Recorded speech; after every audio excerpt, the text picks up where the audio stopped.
क्या करोगे, कैसे करोगे, लिख कर दो, अब सबका हिसाब होगा। वजीर आजम ने वुज़रा से कारकर्दगी की रिपोर्ट मांग ली। तकरीब से खिताब में कहा, पावर सेक्टर का सोचकर रातों को नींद नहीं आती। पावर सेक्टर में बेहतरी लाना हमारा चैलेंज है।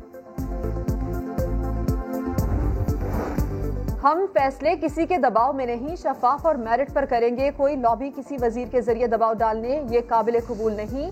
वजीर आजम का दो टोक ऐलान। काबीना इजलास से खिताब में कहा, किसी वजीर को कोई लॉबी तंग करे तो वो काबीना को या मुझे अलग से बताए।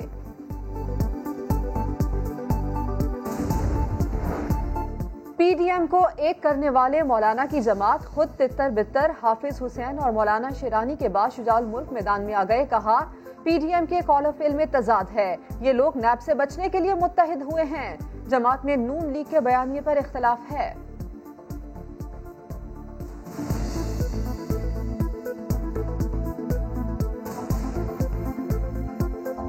ये तमाम जमातों का इत्तेहाद है और पीडीएम के अंदर जो हतमी फैसला है वो होगा ज़िमनी इलेक्शन और सेनेट के इलेक्शन में पार्टिसिपेट करने का। और लॉन्ग मार्च की तारीख 31 जनवरी के फौरन बाद अगर इस सेलेक्टेड टोले का इस्तीफा ना आया तो अनाउंस प्रोग्राम के मुताबिक कर दी जाएगी। पीडीएम में कोई इख्तलाफ नहीं। मरियम औरंगजेब की तनकीद। कहा, मैशत में बेहतरी जहांगीर तरीन के असासों में इजाफे का नाम नहीं।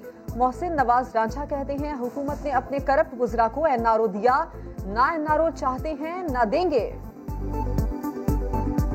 हुकूमत जाने और हुकूमत का एनआरओ जाने। हम हुकूमत को ना एनआरओ देंगे ना हम हुकूमत से कोई एनआरओ मांगते हैं। शहबाज शरीफ खानदान के असास से कुर्क। नैब की रिपोर्ट अदालत में जमा। हुकूमत पेशी से एक रोज पहले खानापुरी करती है। जाती मौलिद से चेकअप करवाना चाहता हूँ। ऑपोजिशन लीडर की अदालत से इस्तदा। शहबाज शरीफ का नवाज शरीफ से टेलीफोनिक राबता। बड़े भाई की खैरियत दरियाफ्त की।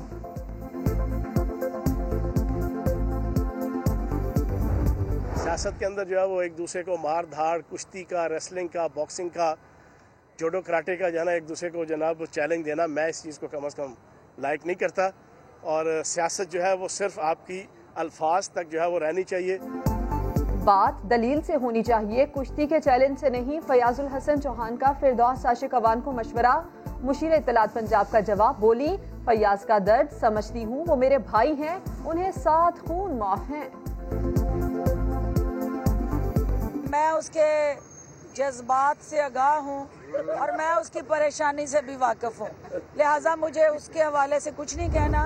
20 घंटे तो हमारे गेम के अंदर गुजरते हैं, हम घर वालों को भी टाइम नहीं दे सकते थे। हमारे मोहल्ले में कई लड़के ऐसे जो घर से उठा लेते हैं पैसे और इन्वेस्ट कर देते गेम के ऊपर। नाश्ता भी नहीं याद रहता, हम लोग गेम खेलने लग पड़ते हैं। दिमाग पे ऐसे लगता है जैसे हम लोग अंदर खेल रहे हैं, जैसे हम लोग को गोलियां लग रही है, ऐसे लगता है।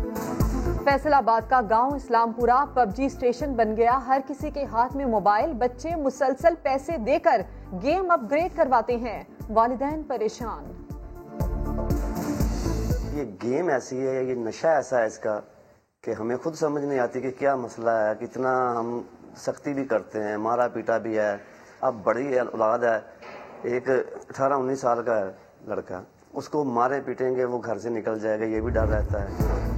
मुल्क भर में गैस का बहरान जारी। कराची वालों का बुरा हाल। घरों में गैस प्रेशर इंतहाई कम। खवातीन ने लकड़ी पर खाना पकाना शुरू कर दिया, लेकिन ना दाल गलती है ना रोटी पकती है। कहती हैं इतनी महंगाई है, कब तक होटल से रोटियां मंगवा कर खाएं।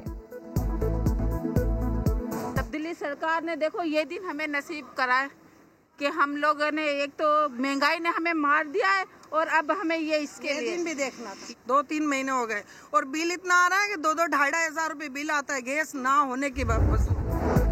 सर्दी बढ़ी तो अंडे महंगे हो गए। कराची के बाद लाहौर में भी अंडों की डबल सेंचुरी। सरकारी कीमत 200 रुपए फी दर्जन हो गई। अवाम खाएं तो क्या खाएं, शहरी परेशान। मुल्क के बालाई इलाकों में शदीद सर्दी का राज। गिलगित बल्तिस्तान और बालाई खैबर पख्तूनख्वा में बर्फबारी। गोपस -10, अस्तोर और कालाम में पारा -7 हो गया। कोयटा का पारा -4 डिग्री तक गिर गया। सिंध और बलूचिस्तान में खुश्क सर्दी का राज। पंजाब के मैदानी इलाकों में धुंध के डेरे।